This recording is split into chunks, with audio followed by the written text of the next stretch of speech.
दिन इन्होंने यहाँ पे तमाशा किया है।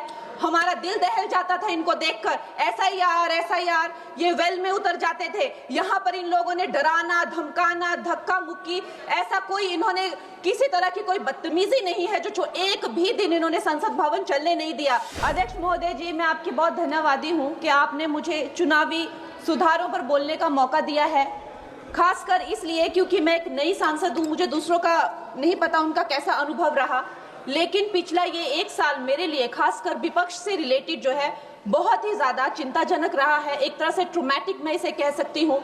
हर दिन इन्होंने यहाँ पे तमाशा किया है। हमारा दिल दहल जाता था इनको देखकर। एसआईआर ये वेल में उतर जाते थे। यहाँ पर इन लोगों ने डराना, धमकाना, धक्का मुक्की, ऐसा कोई इन्होंने किसी तरह की कोई बदतमीजी नहीं है जो एक भी दिन इन्होंने संसद भवन चलने नहीं दिया। हम जनता के प्रतिनिधि हैं, हम यहाँ पर उनकी आवाज लेकर आते हैं, हम कुछ सीखने आते हैं, हम नए सांसद हैं। इन्होंने संसद अगर पिछले 2-3 दिन को छोड़ा जाए तो साल भर शायद ही थोड़ा चलने दिया है। एसआईआर कर करके इन्होंने यहाँ पे तमाशे किए, लेकिन अब जब इनको बोलने की बारी आई एसआईआर पे, तो अध्यक्ष महोदय जी, हम देख रहे हैं कि कल leader of opposition Rahul Gandhi ji ने, मुझे लगा क्या खुलासा होगा, हम भी बड़े उत्सुक थे, सारी साल हमने एक ही शब्द सुना है, अब ये क्या ग्रैंड रेवलेशन होगी। लेकिन राहुल गांधी जी जो लीडर ऑफ ऑपोजिशन है, उन्होंने कल जब कहा खादी है, खादी में धागे हैं, धागे में लोग हैं, लोगों के अंदर, उनको जब कहा गया कि आप पॉइंट की बात कीजिए, तो उन्होंने कहा कि मैं अपना फ्रेम कर रहा हूं, मैं अपना आर्ग्यूमेंट फ्रेम कर रहा हूं। और इतनी देर बाद जब वो फ्रेम करके पहुंचे तो ले देकर वो वापस उसी अंतर्राष्ट्रीय मूल की महिला। अध्यक्ष जी, मैं एक महिला होने के नाते आपसे रिक्वेस्ट करना चाहती हूं कि every woman is entitled to her dignity. वो अंतर्राष्ट्रीय मूल की है, विदेशी महिला है, लेकिन उन्होंने कितनी बार आकर उन्होंने सोशल मीडिया पे कहा है कि मैं कभी भारत नहीं गई हूं, मेरा हरियाणा चुनाव से कुछ लेना देना नहीं है। लेकिन फिर भी ये लोगों ने बिना किसी ठोस सबूत के उनका यहाँ पे फोटो बना के उन्होंने उनको उछाला, यहाँ पे उनकी तस्वीर उछाली यहाँ पर और यहाँ पर प्लेक कार्ड यूज करना भी अलाउ नहीं है। इन्होंने फिर भी नियमों का उल्लंघन किया। मैं चाहती हूँ सबसे पहले तो मैं इस सदन की तरफ से उन महिला से बहुत ही माफी मांगती हूँ कि इस सदन में बिना कि उनकी आजकल जो पर्सनैलिटी राइट्स का भी एक बहुत बड़ा क्राइम होता है, उसके उपरांत उनका फोटो यहाँ यूज किया गया। मुझे बहुत खेद है। भारतीय संसद भवन की तरफ से हम उनसे माफी मांगते हैं। और ये देखिए, महिलाओं का हमेशा ये अपमान करते हैं, लेकिन हमारे प्रधानमंत्री चाहे बेटी बचाओ बेटी पढ़ाओ हो, महिलाओं को शौचालय देने से लेकर, महिलाओं को गैस देने से लेकर, महिलाओं को जो है वो छात्रवृत्ति न जाने कितनी ऐसी योजनाएं हैं। कांग्रेस वालों, शायद तुम लोग ये समझ नहीं पा रहे हो, ईवीएम्स हैक नहीं करते हैं प्रधानमंत्री लोगों के दिलों को हैक करते हैं। और ये लोग दुहाई देते हैं कि वो जो पुराने जमाने के दकियानूसी, वो जो चिट कागज पे लिखकर जो मतदान होता था वो सबसे अच्छा था। ये लोग भूल गए वो दिन, आप लोग भूल गए वो दिन। इंदिरा गांधी वर्सेस राजनारायण का केस, उसको जो है इतिहास में The case that shook the nation के नाम से जाना जाता है। उस पर मैंने एक फिल्म भी बनाई हुई है। वोट चोरी और वोटों की धांधली के लिए एक प्रधानमंत्री पे एक साधारण से नेता ने केस किया था और उस धांधली में वो पकड़ी गई थी।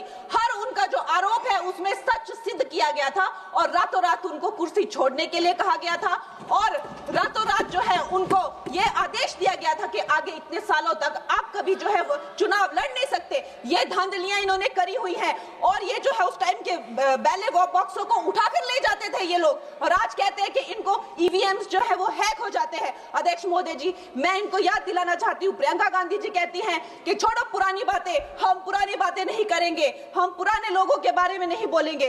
तो मैं ये जानना चाहती हूँ कि आपकी जो माता जी हैं वो तो आपकी अध्यक्ष है और इस वक्त की वो अध्यक्ष है, उनकी जो है आप देखिए, जब उनकी नागरिकता नहीं थी, जब उनके पास 1983 में नागरिकता आई, उसके कितने साल पहले से वो वोट देती आ रही हैं।